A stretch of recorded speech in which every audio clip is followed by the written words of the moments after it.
Good afternoon. I'm First Alert Meteorologist David Reese on your side with your Wednesday afternoon forecast for WRBL.com, and we have a lot to talk about on the radar, and here it is. Here's the rain that we saw earlier this morning that produced about 1.5 to 2 inches of rain across the entire News 3 viewing area, and then we started to see a drying trend over the past, say a couple of hours. But notice within the past, say hour and a half or so, that rain is starting to move back on in across Auburn, Columbus, and points north of there. But the other interesting thing to note is this band of rain across Mississippi extending all the way into northwestern Alabama. This is what we call a deformation band, and it is forming, and it will eventually swing on through this direction. So that's why we're going to have to watch this very carefully, because if it's cold enough when this band moves over the top of us, we could be talking about some snow here locally. So let's hop right to the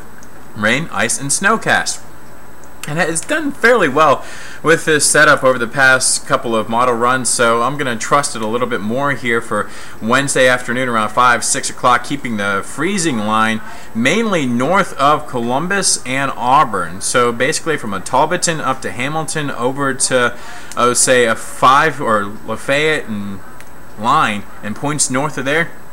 And that's where the best chance of any freezing rain is going to be. Now, as we go into 8 o'clock tonight, that freezing line tries to dip a little bit more to the south, but still, notice mainly north of Columbus and Auburn, maybe as far south as Buena Vista line. And as we head into the 11 o'clock hour, we should start to dry out, but look back up this direction. Yes, we're talking about some snow trying to pivot on through, so that's why we have a chance, an outside chance of a quick passing flurry as we go into early tomorrow morning. I'm talking about before 5 a.m. So if you want to see any kind of snow with this setup, you're going to have to be a super early riser. But in the middle of the afternoon, look at that, 50 degrees by the middle of the afternoon as the sunshine returns, and that's what we have in the official forecast as we go for an early flurry again before 5 a.m. and we'll start to see more sunshine as the afternoon wears on.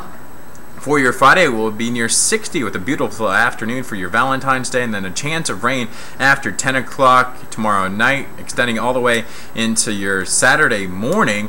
And then as we head into the beginning part of next week, look at that. Another chance of rain Tuesday, but upper 60s, low 70s. Doesn't sound too bad after this cold stretch of weather we've had.